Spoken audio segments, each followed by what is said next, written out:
Manny Bermudez joins me now as he gets ready to fight for the NEF vacant lightweight title when he meets Bruce Boyington February the 8th at NEF 42. Manny, how are you? I'm good, man. How are you? Good. It's been a long time since we spoke. I'm happy to have you back on the show, and very excited to see you fight here back in the regional circuit up at NEF. First and foremost, I know the fight is right around the corner. So how has this camp been, and how healthy is your body feeling?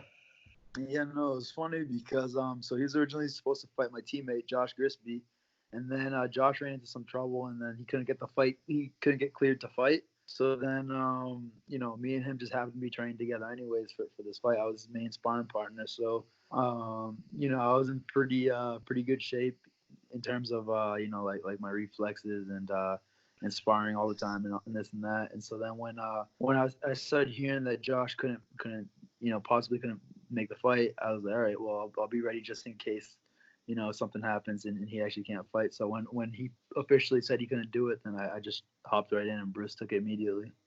I didn't see any reports as to why he couldn't fight. Can you elaborate on that? Because I didn't see anything about it. It was just some like personal stuff. Like I don't know. I would rather not air it out.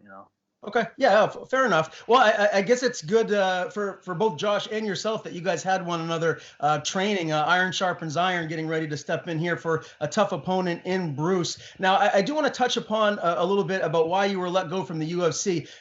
For me personally, I know weight cutting has got to be very, very difficult, but you were 3-2 in the UFC. It's not like you were going in there and winning.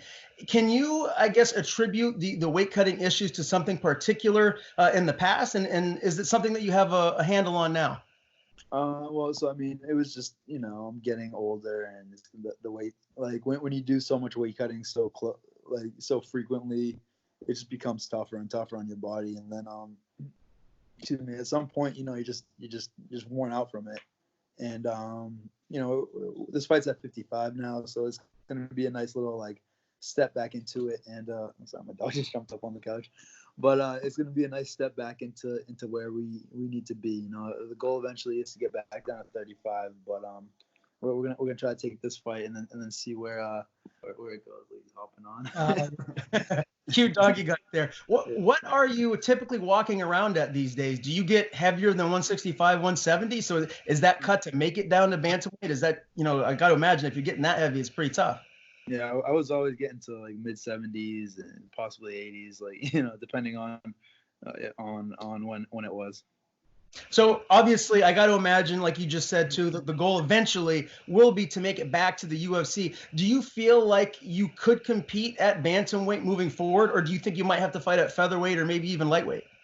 Well, I think they want guys at 135, so I would, it would take a lot of like I'd have to take some fights here and then see how the cuts go, and then make sure that I'd be able to make it. So, it just takes a little bit of time and experimentation, and we'll figure it all out soon enough. What's your weight this second? I know the fight is next weekend, so how much left do you have to cut?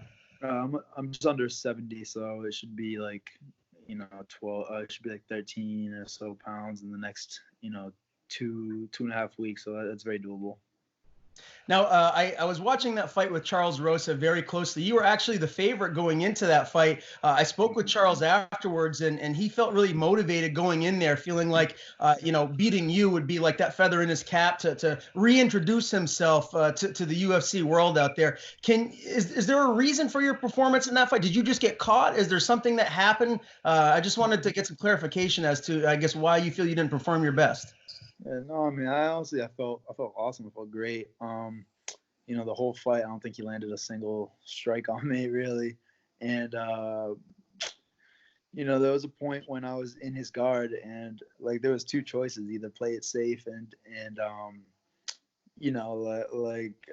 make sure that he doesn't submit me, or like just keep on punching and hope to knock him out. And that was kind of what like at that intersection I decided, all right, I'm just gonna try to knock him out. And then one thing led to another. I didn't think he had leverage for the armbar, and then next thing I knew it was just in. So now I don't want to take anything away from him. Like he came in and he fought his fight, but I feel like there's like a crossroads, and at that crossroads I made the wrong choice. But looking back at it, like I'm not sure I would have done anything differently now because that's the kind of fighter I am. I just go in and I try to get the finish as soon as I can, and you're gonna win some and lose some because of that.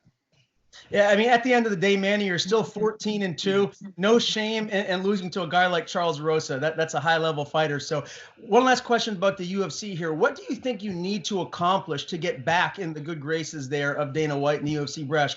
Do you think you need to win 3-4 fights? What do you think you have to do in order to get back? So the cool thing is that, like, being in the UFC, I was able to kind of understand that, the guys, I feel like I'm definitely on the level of those guys. Like, I've felt what they feel like. I've trained with guys that I know are better than them. And I know that skill-wise I'm there and physically I'm there too. But I do think they want to see, me make the weight a couple times. They want to see me, get a couple wins under my belt. A 2-loss streak isn't the worst thing that they, that they're worried about. So I just want to make sure that I come on the local scene and then take a couple fights, get some finishes, maybe show some variety, and then we'll hopefully soon enough we'll get back in there.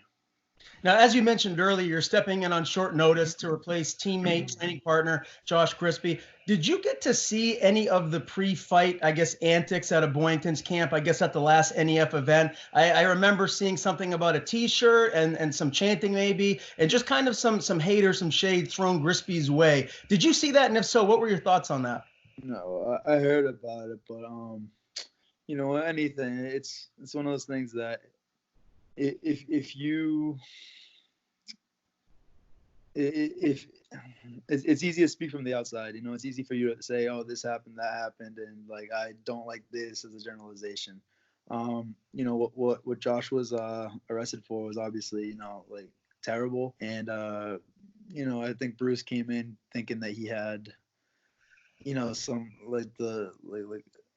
some actually I don't know. I'm not like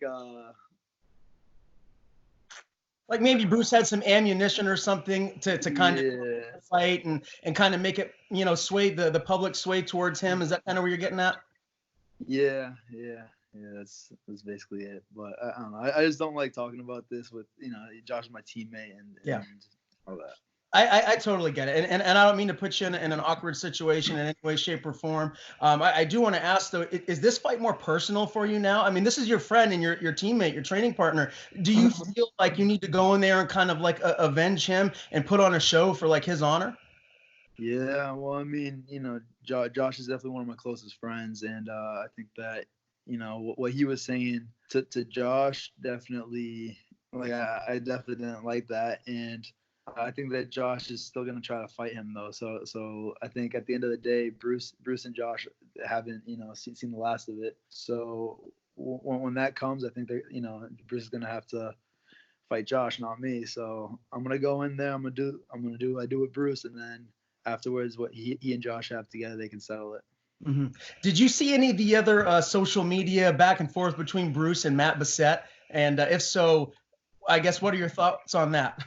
I've been kind of hearing about it, but can you kind of give me a little background story? At the end of the day, they basically were saying that the other one didn't want to fight them and this and that, and they each posted a lengthy video. And it is what it is. I guess at the end of the day, people want to see them fight inside the cage. Do you think Matt Bessette would make sense for the winner of you and Bruce? And would you fight Matt if NEF matched that for a title fight?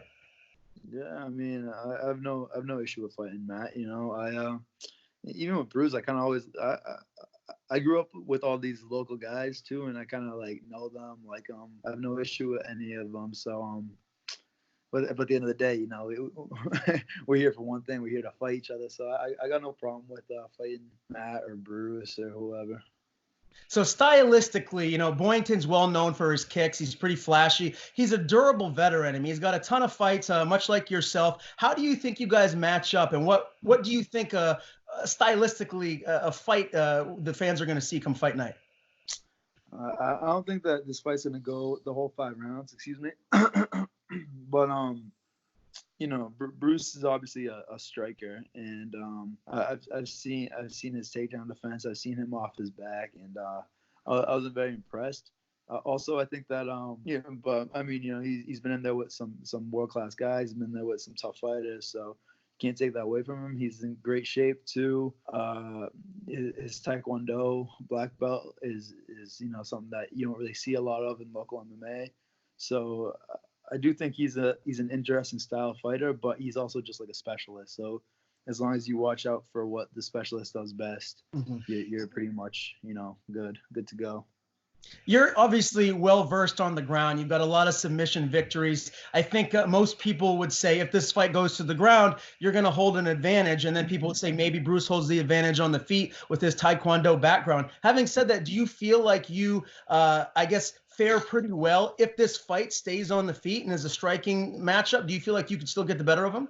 Yeah, because most fights I've had, everybody says that, oh, I have the advantage on the feet. So it's not the first time I've seen this, and it's not the first time that people have been like, oh, I'm just gonna sprawl and brawl, or I'm just gonna outstrike him or whatever. And most of the time it doesn't work in their favor. So we're gonna go in there and just do what we do anyways.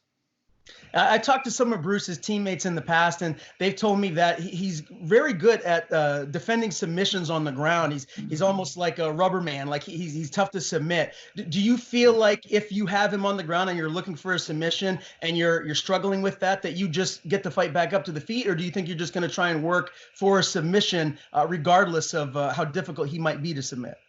I mean, that's one of those things that you decide in the moment of the fight, because there's like a fine line between like this is tough, but if I can like trick him into moving this way, moving that way, then it'll work. If not, then you gotta find the other way, the solution to the problem. All right, so prediction time, Manny. You said that this fight's not going the distance. When do you get it done, and how do you get it done? I think first round submission. Give me any type of submission. You think RNC? What do you think? We'll say triangle. I'll say triangle. Okay, well, I haven't seen one of those in a while. Well, you are the Bermudez Triangle, so that would make sense to get a submission that way. So I really look forward to this fight. Again, it's in Portland at the Merrill Auditorium. I don't even know if there's any tickets left. I'm sure Matt and Nick will post that as we get into fight week. But anybody that's here regionally in the New England area and wants to see a high-level fight, make sure you get tickets to see this man fight Bruce Boyington at NEF 42. Manny, really appreciate the time. It's been too long. Before I let you go, if there's anyone you'd like to thank or any sponsors you have, the floor is yours. Yeah, no, per usual, I want to thank South Shore Sportfighting and thank you to NEF for, having the fight happen, especially short notice.